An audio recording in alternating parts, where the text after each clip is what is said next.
Okay guys, so as you know, I put on my Facebook, what are the top things that people ask on keto, right? But actually people were asking questions that, or they were commenting and telling me, well, these are the top questions, and some of them were actually not. Like, how much fat? It seems as though you guys understand now that you need to hit at least 200. Now, guys really should be hitting, especially if you're active, you want to have your fats close to 300, or if you're a bigger, taller man.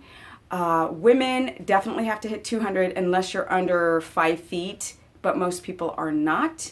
So a full-grown adult needs to hit at least 200 grams of fat. And coming primarily from animal fat, a lot of you guys are trying to adapt on avocados, olive oil, and coconut oil, and that's not how it works. I'm really sorry, guys. That's not how it works. So the type of fat is also important, which you guys don't really ask about types of fats, because I don't think people want to hear that they have to eat a lot of animal fat, because they are subconsciously or consciously worried about too much cholesterol, which people don't understand that 75% of your own cholesterol we make ourselves in our liver. We actually recycle the cholesterol, and cholesterol is an antioxidant. Without it, you'd be dead. That's how you get your sex hormones. That's how I get the business, is through cholesterol. And don't forget that the brain is made up largely of cholesterol. So people are starting to believe that the type 3 diabetes with the Alzheimer's or dementia is coming from too much circulating glucose within the brain. Because remember, in nature, you'd only have about 5 grams, maybe even for the whole day, which is about a teaspoon of carbs, coming from vegetation that you gathered. Because there's not going to be no cabbage patches outside in the wild. There's going to be a lot of poisonous plants. Just because it's green doesn't mean you can stick it in your mouth. Because plants don't have teeth and they want to survive. And people need to understand that our fruits have been hybridized and genetically modified to be more sweet.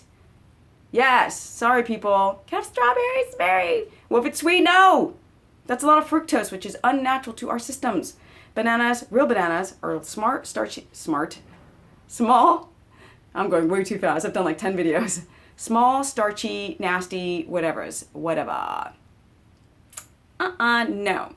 So with that said, guys, I shouldn't say, with that said, the top questions are more built around, or people's concerns are, how long does it take to keto adapt? Your keto adaptation is dependent on how disciplined you are. So when I do my Facebook post, people are like, oh, I eat cheese all day long. Or I eat goat cheese, or I drink coffee. And then I always go to their pages and they look like shit.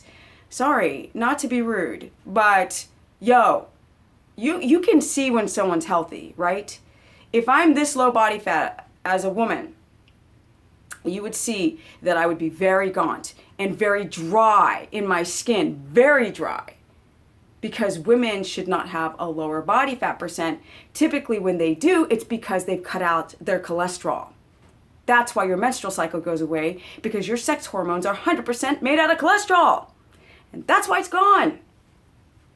So if you're eating high amounts, very calorically dense foods, and your blood sugar is regulated, and your sleep is regulated, and your water intake is regulated, and your nutrients, like your micronutrients, are regulated, you're good with the low body fat. Yes, but you must have metabolic strength and not derangement.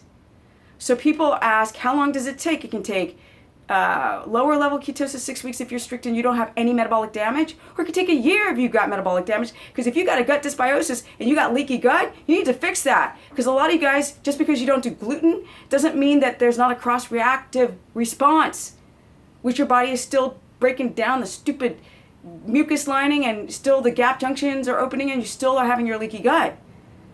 Or acid reflux. Oh, I don't have it anymore. But that doesn't mean that your stomach acids aren't still low. Right? You're just not exacerbating the problem, but it's still there.